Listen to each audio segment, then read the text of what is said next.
Hello lovely learners, how are you all doing today?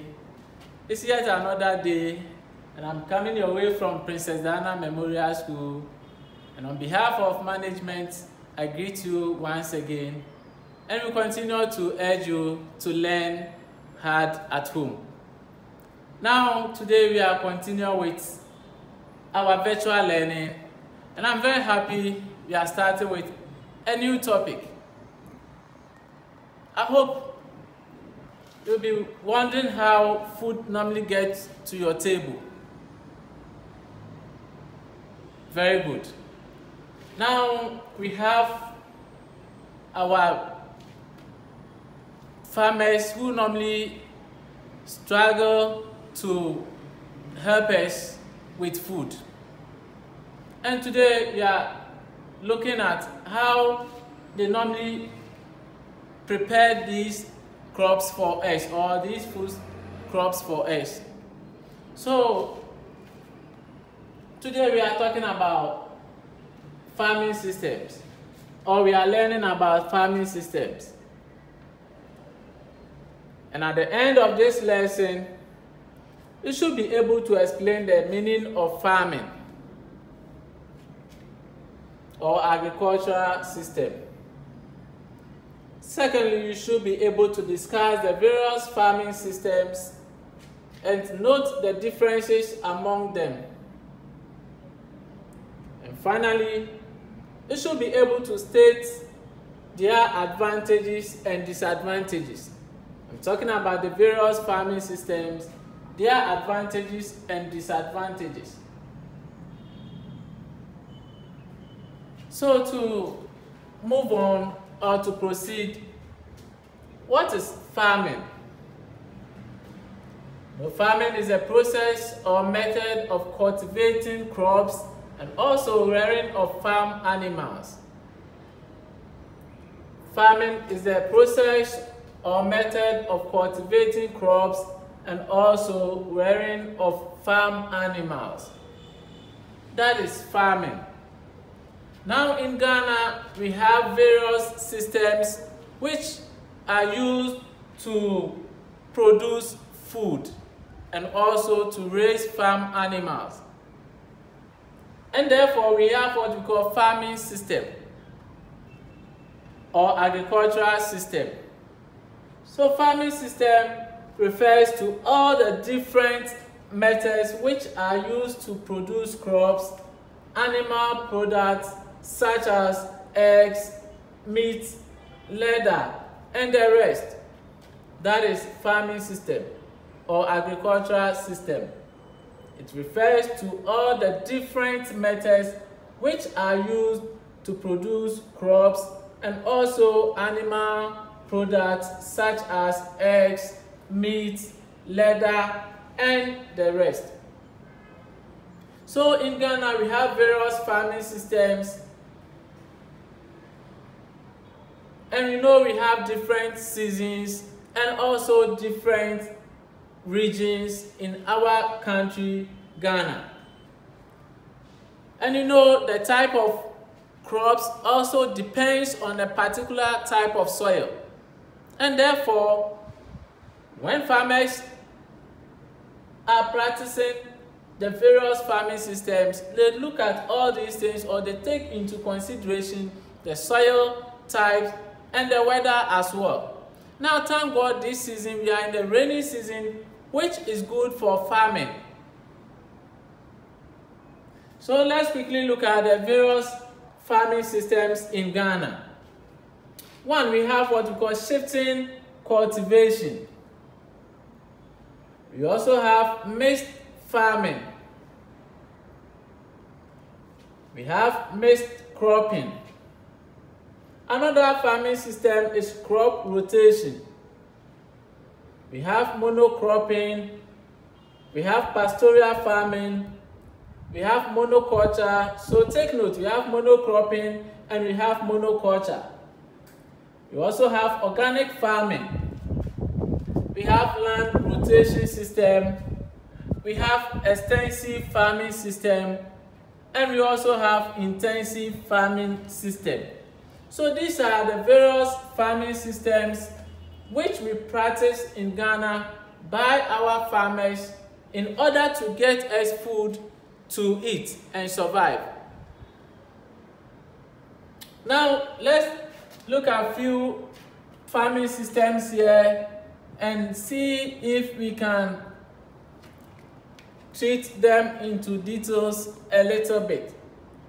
Now, shifting cultivation as a farming system, what is it at all? What is shifting cultivation as a farming system? Now, shifting cultivation is a system of farming in which a farmer cultivates or plants uses a piece of land for some time and abandons it to cultivate a new land when old land has lost its fertility or nutrients. Now, fertility here refers to nutrients in the soil which supports plant growth.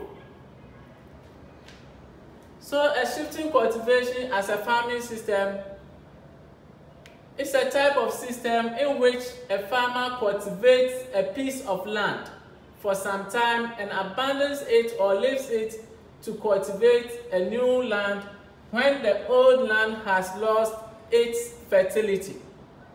That is, when you continue to plant on a particular land, it gets to a time that the nutrients in the soil or on the land is used up, and therefore you need a replacement of nutrients. And that is where the farmer leaves that particular land, move to a different place where the land is very rich in nutrients or fertility. Now, this type of farming system, the farmer moves his settlement and family to a new land or the new land where he or she is going to cultivate. And the farmer does not go back to the old farm again, even when it has regained its fertility. So you can see this type of farming system. So let's assume this is American house here and I have a farm here. When the farm that I'm cultivating my crops becomes infertile, that is, it's not able to support the plant, I'll just move my settlement or my family to, let's say, Accra, or let's say Kwelebu, so that I'll get another land there to cultivate.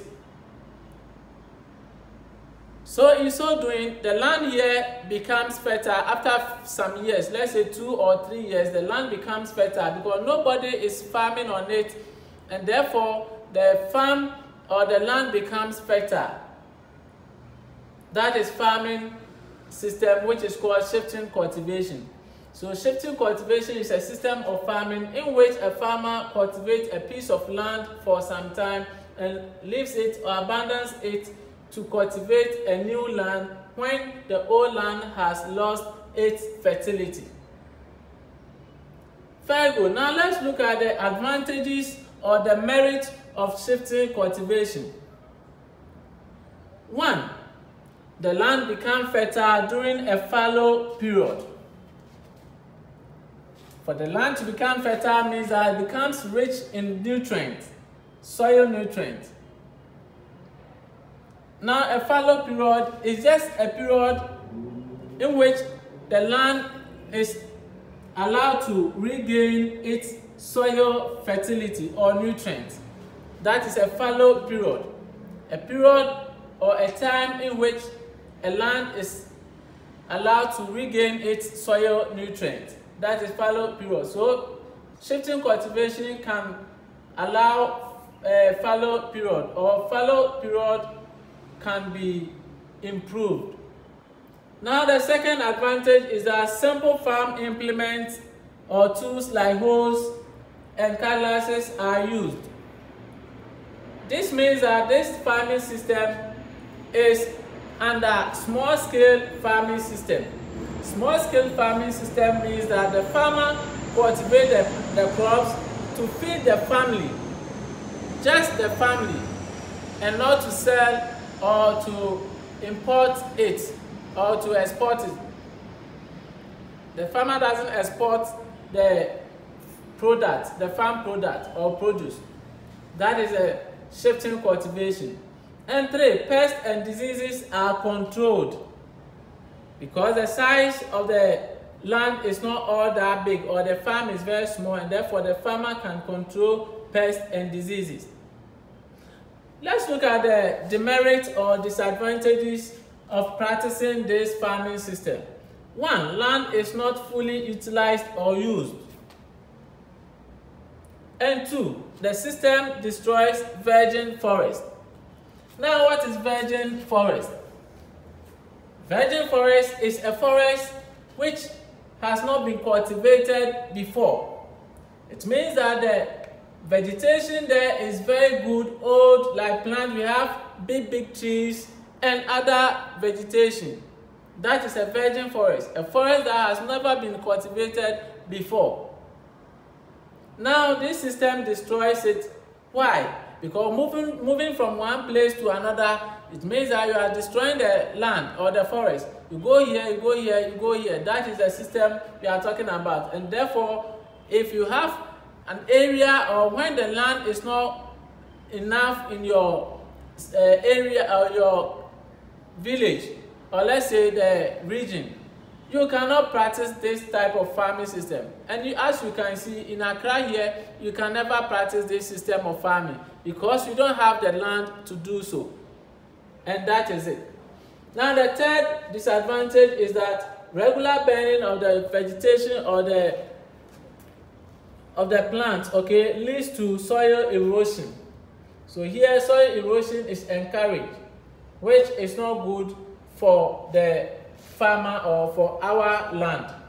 So this is the shifting cultivation as a farming system. Now let's look at the other farming system. Let's look at mixed farming as another type of farming system which is practiced in Ghana. Now mixed farming is a system of farming whereby a farmer combines the rearing of animals and at the same time the cultivation of crops. So you can see that this farming system is very good because the farmer can get animal products and also the crops, and that is mixed farming. Mixed farming is a system of farming in which a farmer cultivates crops and at the same time he rears animals or farm animals. That is mixed farming. Let's look at advantages under this type of farming system. You can see here that the farmer can get manure or fertilizer from the animals to fertilize the land or the farm. Secondly, the farmer can also use the crops or some of the food from the farm to feed the animals. And so farmer does not buy food outside to feed the animals. Neither the farmer buys fertilizer from outside to fertilize the soil. And therefore this farming system is very good. But in everything we have the good side and the bad side. And the bad side, which is the demerit or the disadvantage, is that here, because it's a combination of animal rearing and cultivation of crop, the farmer needs more hands and therefore the labor involved is very high, which is very tedious to perform or to practice. I hope you've learned something today. Please, this is where time will allow us to end our lesson for today. Now, we hope to continue the rest of the farming system in our subsequent lesson. So on that note, we'll end here, and God willing, we'll continue next time. Continue to revise your notes and continue to practice the safety protocol of the coronavirus pandemic so that you can be safe. God bless you and bye-bye.